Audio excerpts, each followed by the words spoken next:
हरियाणा की राजनीति के लिहाज से भले ही अगला विधानसभा चुनाव 3.5 साल बाद हो, मगर रणनीति बनना शुरू हो गया है। सत्ताधारी दल भाजपा गांवों में अपनी पकड़ मजबूत करेगी। हरियाणा के कोटे की राज्यसभा की 2 सीटों के लिए घमासान मचेगा। यदि कोई बड़ा उलटफेर नहीं हुआ तो 2 में से 1 सीट भाजपा और दूसरी सीट कांग्रेस के खाते में जाएगी। 7 निकायों के चुनाव में भी राजनीतिक दलों का दमखम देखने को मिलेगा।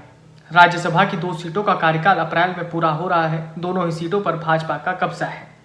हरियाणा में राज्यसभा चुनाव के लिए बिसात बिछने लगी है। भाजपा के राज्यसभा सदस्य रामचंद्र जांगड़ा और किरण चौधरी का कार्यकाल अप्रैल के महीने में खत्म हो रहा है। ऐसे में मार्च में चुनाव होने की संभावना है।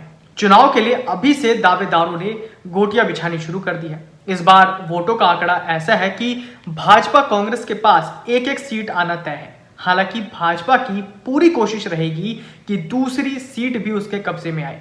इस बार भाजपा से ज्यादा लोगों की दिलचस्पी यह जानने में है कि इस बार कांग्रेस से राज्यसभा का उम्मीदवार कौन होगा। कांग्रेस से कई नामों की चर्चा है, मगर सूची में सबसे ऊपर नाम हरियाणा के प्रभारी बीके हरिप्रसाद का है। बेंगलुरु के बीके हरिप्रसाद फिलहाल न तो लोकसभा के सदस्य हैं और न ही राज्यसभा के। जब हुड्डा राज्य के सीएम थे तो उस दौरान भी वो हरियाणा कांग्रेस के प्रभारी रह चुके हैं। हरियाणा के सभी शीर्ष नेताओं के साथ उनकी अच्छी बनती है। ऐसे में उनके नाम पर हरियाणा में किसी को आपत्ति भी नहीं होगी। वहीं हरियाणा से बाहर के नेताओं में जयराम रमेश और पवन खेड़ा के नाम पर फुसफुसाहट सुनने को मिल रही है। उधर हरियाणा से 2 नामों को हाईकमान के पास भेजा गया था, जिसमें कांग्रेस के पूर्व अध्यक्ष उदय भान और दूसरा नाम रावदान सिंह का था। यदि केंद्र से भेजे गए नाम पर कोई अड़चन आती है तो प्रदेश के इन नेताओं पर विचार किया जा सकता है। उधर भाजपा में भी दावेदारों के नाम पर चर्चा शुरू हो गई है। हालांकि भाजपा की ओर से हर बार नाम चौंकाने वाला रहा है, मगर इस बार संभावना कुछ और है। दरअसल अपनी कार्यशैली की वजह से मुख्यमंत्री नायब सिंह सैनी की हाईकमान में अहमियत बढ़ी है। ऐसे में यह भी चर्चा है कि राज्यसभा का उम्मीदवार सीएम नायब सिंह सैनी की पसंद का होगा।